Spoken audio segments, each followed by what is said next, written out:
This is Twit. This episode of iFive for the iPhone is brought to you by lynda.com, the online learning platform with over 3,000 on-demand video courses to help you strengthen your business, technology, and creative skills.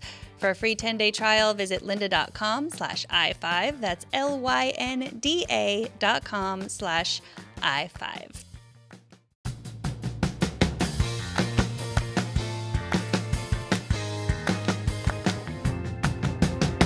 Welcome to iFive for the iPhone, episode 147. iFive covers the latest iPhone apps, tips, and tricks, and of course, news.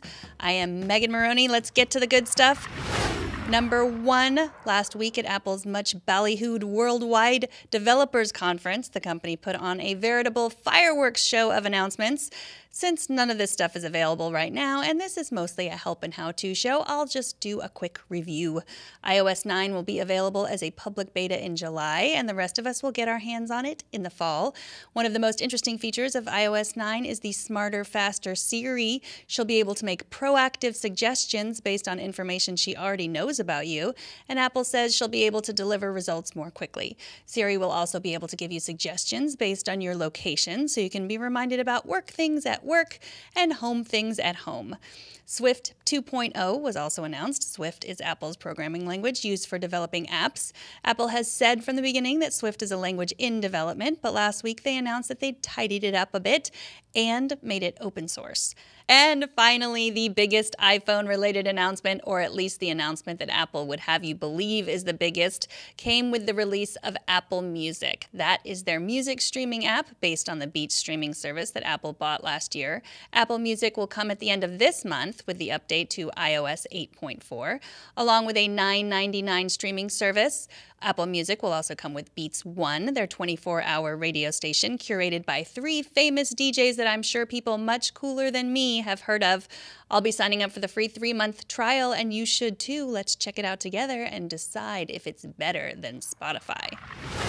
Number 2, if you've been to any restaurant anywhere, anytime in the recent past, you've probably seen a toddler entertaining him or herself with a digital device while their parents enjoy a lovely meal together.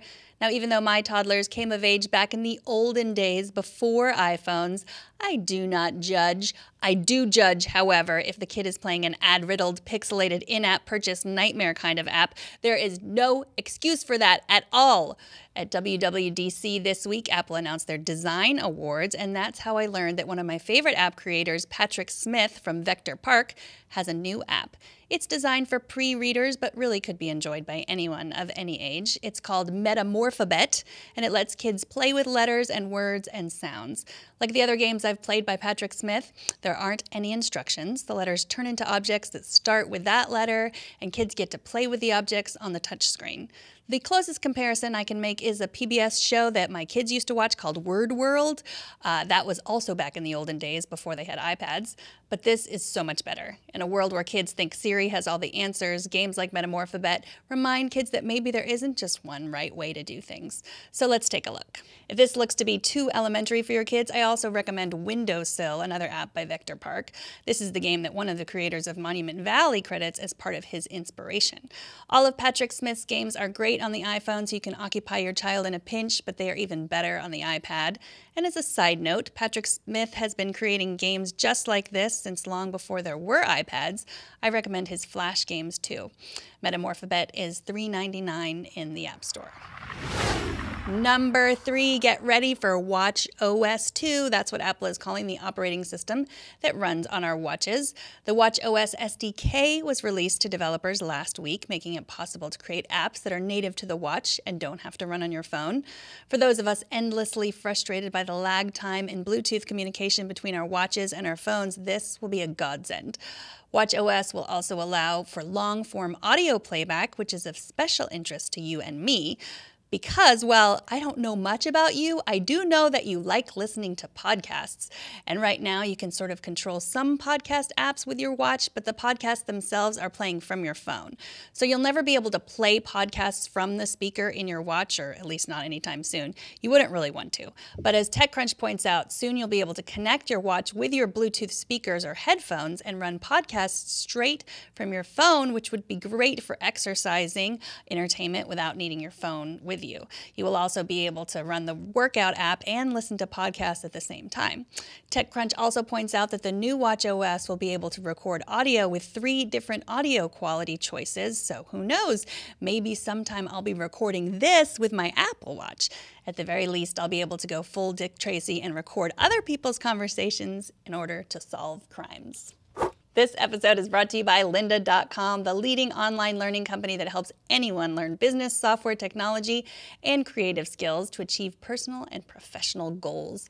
Maybe you want to develop an iOS app, master Excel, learn a new programming language, or sharpen your HTML skills. Lynda.com has everything you need to feed your curious mind. Now, the web is filled with people who want to teach you things, but how do you know if they're any good? Lynda.com uses only experts who are great at what they do and great at explaining what they do. If you're interested in photography, lynda.com has just added a new weekly series called The DIY Photographer with Joseph Lanashki. In the first installment, he teaches you how to make your own macro lens for just a few dollars. There are also new courses on exploring photography, exposure and dynamic range, Lightroom 6 and Lightroom CC essential training, and Up and Running with Google Photos. Now, I've been watching Up and Running with Photos for OS X because I really want to love Apple's new photo program, because even though Google Photos seems so much easier, I'm still not sure I want to hand over all my photos to them. Now, with a lynda.com membership, you can watch and learn from top experts who are passionate about teaching, stream thousands of video courses on demand, and learn on your own schedule. Download tutorials and watch them on the go, including access on your iOS or your Android devices. You can get all of this for just one flat rate.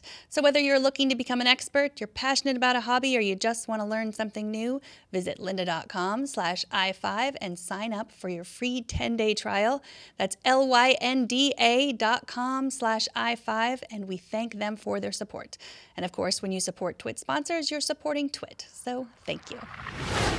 Number 4, I have good news and bad news about iOS bugs. First, the good news. When Apple releases iOS 8.4 at the end of this month, you'll get Apple Music, and according to Mac rumors, you'll get a fix for that iMessage bug that crashes Macs, iPhones, and even Apple Watches.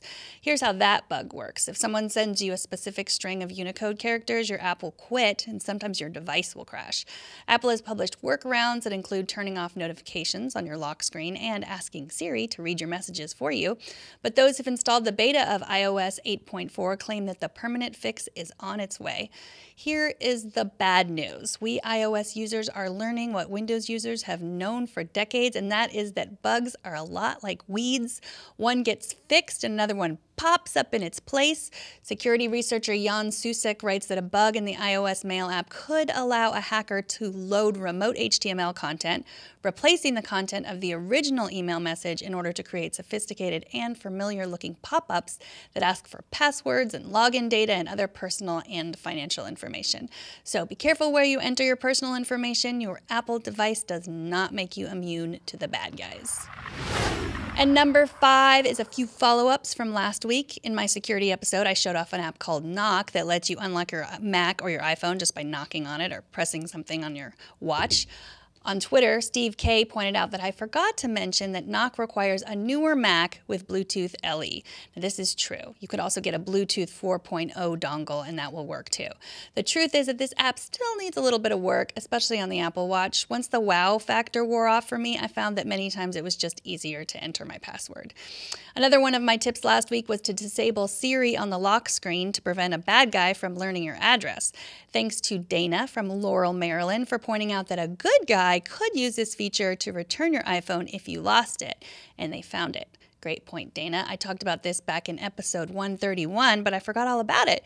If you don't disable Siri on the iPhone, then a good Samaritan who finds your phone could ask, Siri, who owns this phone? I believe this iPhone belongs to Megan. And then they could find your address and return your phone to you. So whether or not you disable Siri on your lock screen has everything to do whether you think most people in this world are good or not. I think most people in this world are good. Don't prove me wrong, world. And with that, I bid you adieu. Thanks for listening and writing in. All of the apps, links, and other info from the show can be found at twit.tv/iFive. You might also like the iOS show I do with Leo. It's called iOS Today, and we record live on Mondays around 12:30 Pacific time. You can watch us at live.twit.tv. You can also subscribe to that show at twit.tv/iOS Today. You can also participate in the iOS Today subreddit at reddit.com/r/iOS Today. Email ideas, questions, or general feedback for this show to iFive@twit.tv. I am Megan Morrone. We'll see you next week on iFive for the iPhone. Bandwidth for iFive for the iPhone is provided by CacheFly at CACHEFLY.com.